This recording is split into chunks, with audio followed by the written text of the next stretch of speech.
Israel और Lebanon के Hezbollah समूह के बीच जबरदस्त हमले जारी हैं। लेबनान में इजरायली सेना के जमीनी ऑपरेशन से भड़के हिजबुल्लाह समूह ने अपने हमलों को बढ़ा दिया है।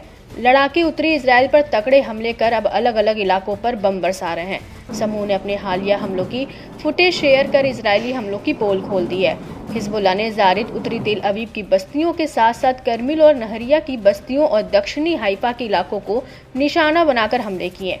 इस बीच इजरायली अखबार यदीओत अहरोनोत ने बताया कि हिजबुल्लाह ने सीमा के पास के इलाकों से पश्चिमी अल जलील में इवन मेनाचेम की ओर रॉकेट दागे, जहां इजरायली सेना ने अपना अभियान पूरा कर लिया था। इसके अलावा रिपोर्ट में उत्तरी इजरायली लोगों के बीच बढ़ती नाराजगी का भी खुलासा हुआ है। इजरायली सुरक्षा अधिकारियों का हवाला देते हुए मीडिया आउटलेट्स ने कहा कि लेबनान से रॉकेट फायर को रोकना केवल जमीनी अभियानों के जरिए नहीं बल्कि राजनीतिक समाधान के जरिए हासिल किया जा सकता है।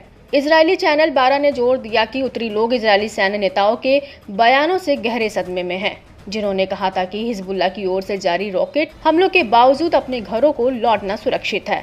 चैनल ने हिजबुल्लाह की दृढ़ता पर ध्यान दिया, जिसमें कहा गया कि समूह अपनी रॉकेट ताकतों को बनाए रखा हुआ है, जो मौजूदा संघर्ष के खत्म हो जाने के बाद भी बरकरार रह सकती है।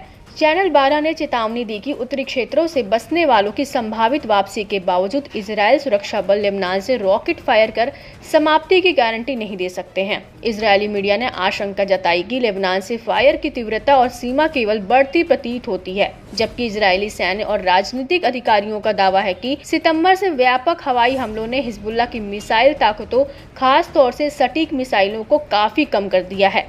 हिजबुल्लाह के हालिया हमले इन दावों का खंडन करते हैं। दरअसल लेबनान से लगातार हो रहे हमलों को लड़ाकों ने एक नई धार दी है। लड़ाके अब एक ही ठिकानों पर वक्त बेवक्त दहला रहे हैं। इजरायली मीडिया ने दावा किया कि बीते दिनों मिसाइलों और ड्रोन के झुंडों ने कई महत्वपूर्ण सैन्य ठिकानों को निशाना बनाया। हिजबुल्लाह के रॉकेटों ने एक साथ कई इलाकों पर बौछार की। इजरायली चैनल 12 की माने तो एक बार फिर हिजबुल्लाह की रॉकेट शक्ति में कोई बदलाव नहीं आया है। समूह की ओर से लगातार अभियान चलाए गए, जिसमें 150 से ज्यादा रॉकेट इजरायल की ओर से दागे गए, जिनमें से 2 रॉकेट सेंट्रल इजरायल पर कहर बनकर टूटे, जबकि बाकी के कई रॉकेट अल जलील और कब्जे वाले गोलान में दागे गए। इजरायली आर्मी रेडियो के डिफेंस एक्सपर्ट अमीर बार शालोम ने सेंट्रल इजरायल की ओर रॉकेट लॉन्च को हर मायने में असाधारण बताया।